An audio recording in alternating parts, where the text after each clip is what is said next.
Okay, mayong mudto na usab kanatong tanan Luzon, Visayas, Mindanao. Mayong mudto Philippines, mayong mudto world, mayong mudto universe. Ano na punta mga higala, dili nga atong tulumanon sa kahanginan, C.O.N.A. Catechesis on Air.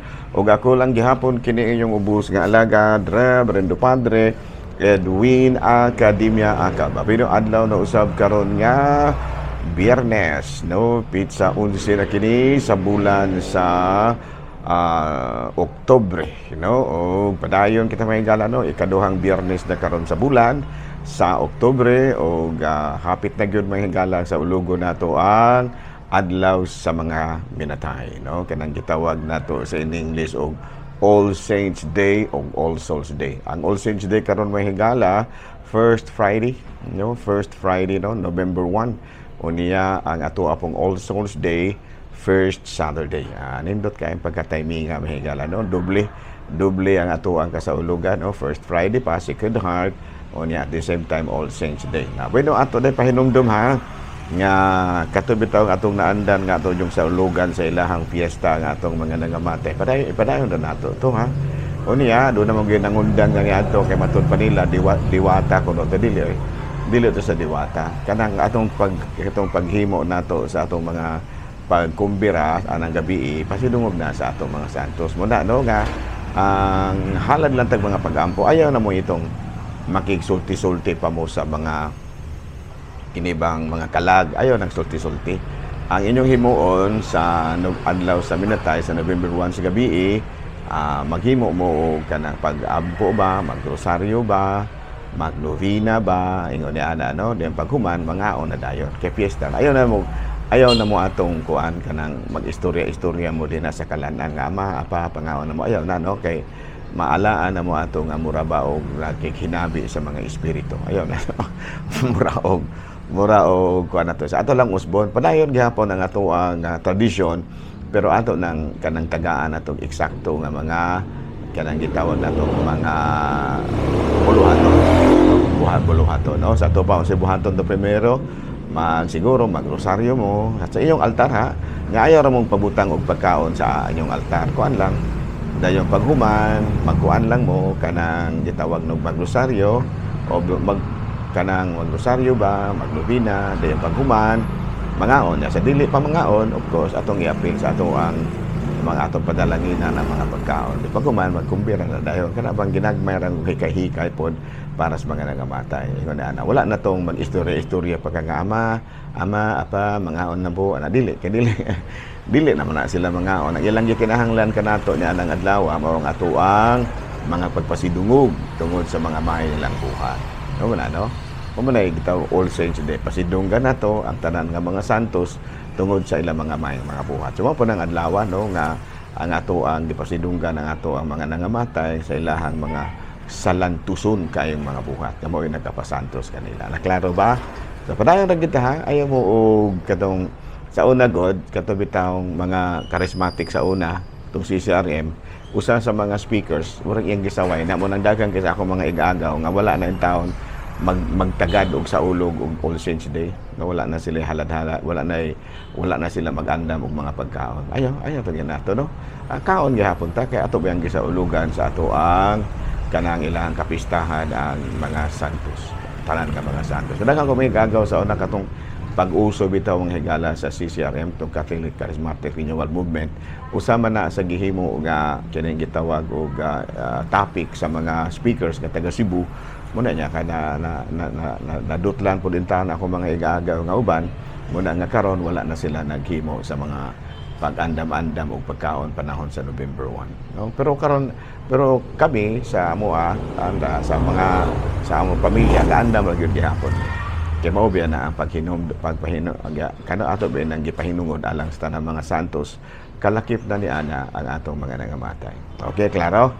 Hala, no, padayon ta sa ato ang mga buhatonon, ari na ta sa ato ang topic, kung sa may atong topic karon, no? October, dili taron October. Kuan taron mahigala ang atong topic karon, subay gihapon sa kuan. Kinibang topic nato kabahin sa The Creed. 'No, nya ang atong topic karon, no? 'Di, tarong October. Kuan taron mahigala ang atong topic karon, subay gihapon sa kuan. Kinibang topic nato kabahin sa The Creed. 'No, nya ang atong topic karon, no? 'Di, tarong October. 'No, nya ang atong topic karon, kuan man taron kanang October 11, no? October 11 man taron. No? So ang atong topic karon is and in Jesus Christ his only son our Lord. O kang Hesukristo imong bugtong anak among Ginoo, no? Si Jesus. Abi no, ang pangalan nga Jesus nagpasabot ka na og God saves. So nga sa ato pa mangluluwas ang Dios. Unya kining maong pangalan gidala gitudlo ni Angel Gabriel, no? Sige kamo lagi na mo kanang pangalan nga gitudlo ni Angel Gabriel nga mo ihingalan sa bata. Atong masabtan nga nagpadayon sa iyahang pagluwas ang iyang mga kining ug sa iyang mission sa kasaysayan nasabtan nato nga wala makontento sa iyahang pagluwas gikan sa kalibutan sa Ehipto. Giluwas usab niya ang iyang katawhan sa kaulipnan sa sala. Sa ato pa atong masabtan nga nagpadayon sa iyahang pagluwas ang atong Ginoong Hesukristo ug sa iyahang misyon sa kasaysayan. Nasabtan nato nga wala makontento ang Ginoo sa iyahang pagluwas sa katawhan gikan sa kaulipnan didto sa Ehipto. Giluwas usab niya ang mga katawhan sa kaulipnan sa sala.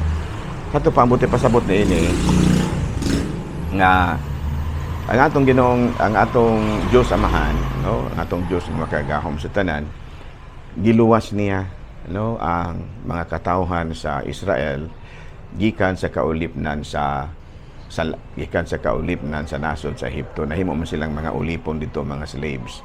Pero ang Ginoo ni padayon, wala siya muhulong human nga iyang giluwas, no, ang katawhan sa Israel gikan sa kaulipnon sa Ehipto. Iya pag yung giluwas ang katawhan sa kaulipnan sa sala pinaagi kang Kristo. So muna atong hunaon ha nga giluwas atong langitong amahan ang mga Ehiptohanon, no, ang giluwas atong langitong amahan ang mga Israelita gikan sa ilang pagkabihag dito sa Ehipto ug gipadayon siya sa iyang pagluwas, pero ang maong kaluwasan ala na sa kaulipnan sa sala, no? Sa to pa giluwas usab sa atong langitong amahan ang katawhan sa ilang kaulipnan sa sala pinaagi kang Kristo. Ganyan na, no?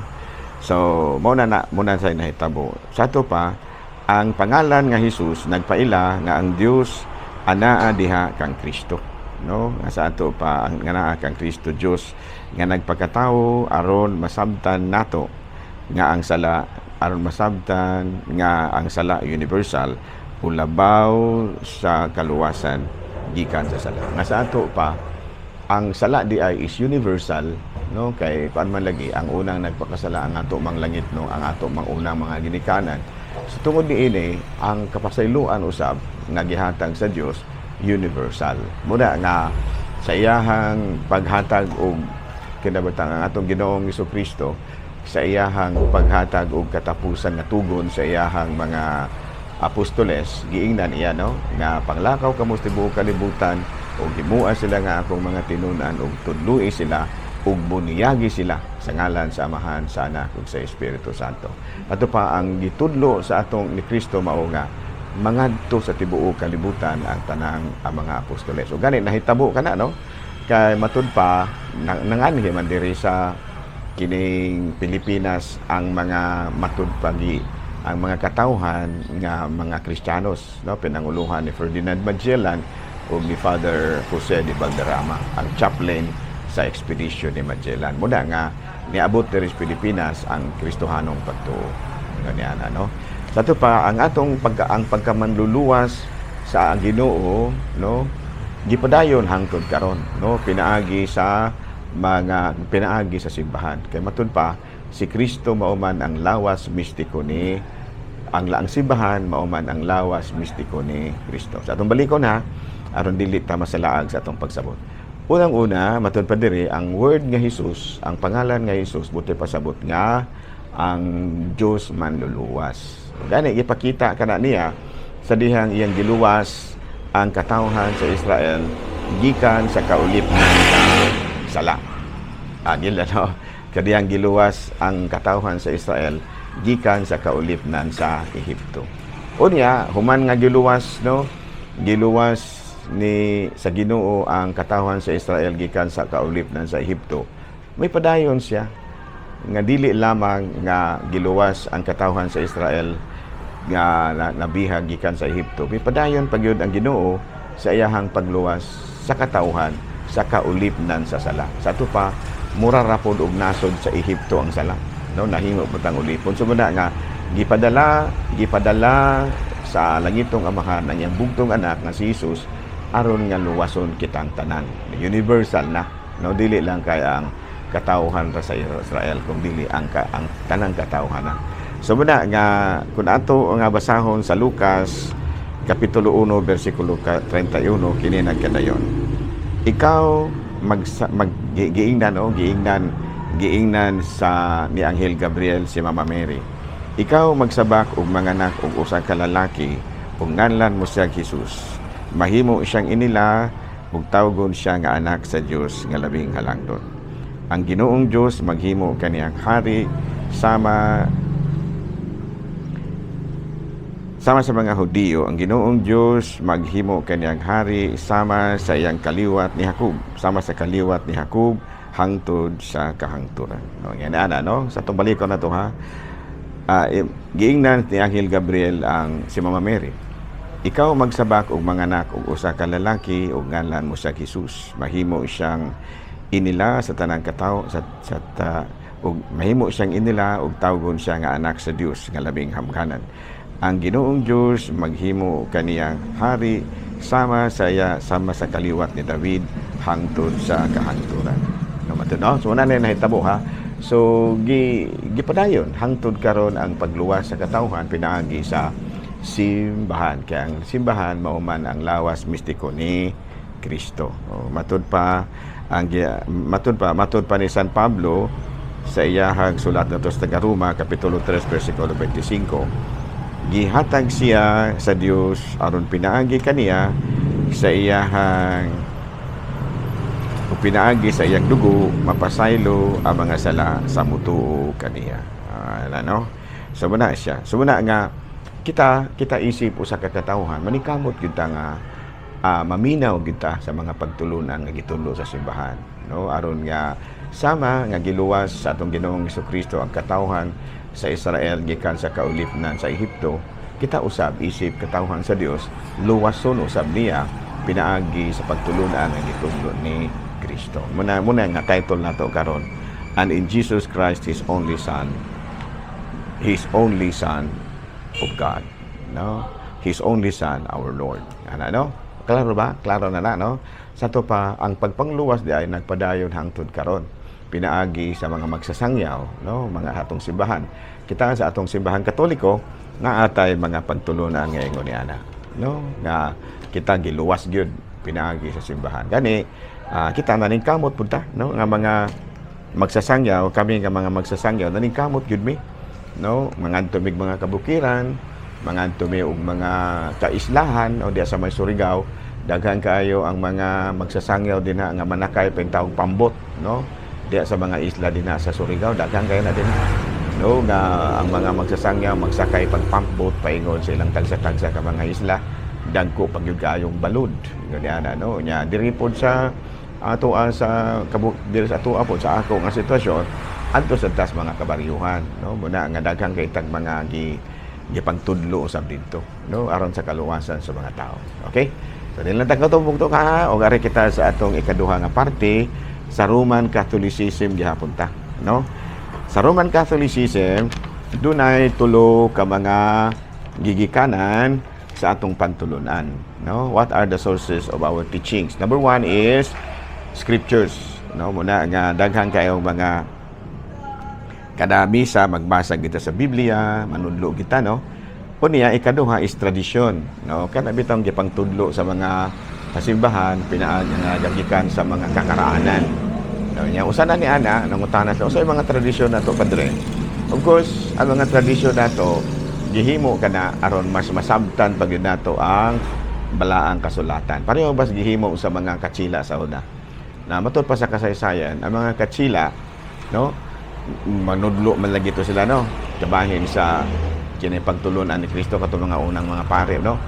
Ilang gigamit ang matud pa kalihok ang usa sa mga tradisyon nga nipuy-an sa simbahan sukad pa panahon nila ni Moses, panahon pa ni Abraham, unsa man kining kapistahan, no? Kay kining kapistahan panahon pa man nila ni Jesus, panahon sa mga apostoles, muna nga hangtod karon gipadayon gihapon gyud sa mga nato nga Katoliko. So muna nga ang mga katsila ila yung gihingusgan nga ang mga kaparian sa unang mga katsila gigamit nila ang mga tradisyon.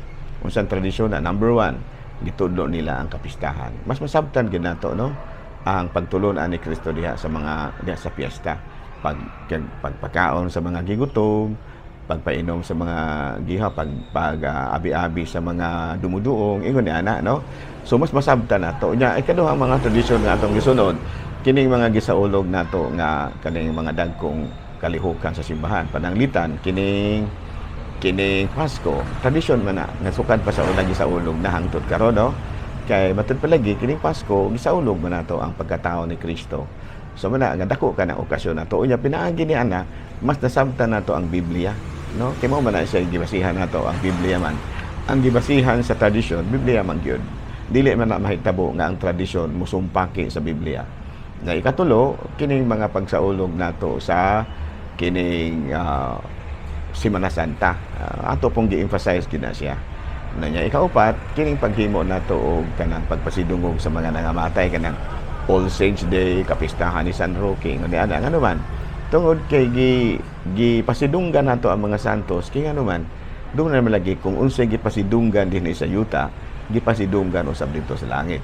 Kung unsay gipasidunggan dito sa langit, pasidunggan usab diri sa yuta. Nya kay gipasidunggan naman dito sa langit ang mga santos, so kita pod ato pasidunggan diri sa yuta. Mga ingon ni ana tong ato ra sabton sa ingon ni ana. Sayon ra kay pagsabot, no. Dili na ta ingon nga Dios ug sa kanadin na kay doon na may mga laing pagtulunan nga mura ba o musaway anang atong himo nga mga piyesta kay Dios daw na. Dili man ang Dios na mga santos. Santos naman sila. Mga tao nga nakahimo og maayo tungod sa ilang pagka-Dios noon.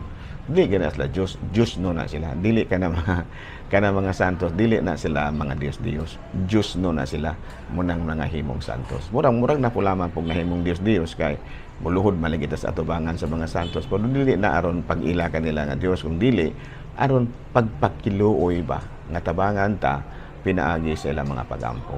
Kana siya pagpaubos man na atubangan sa mga santos nga muluhod ta.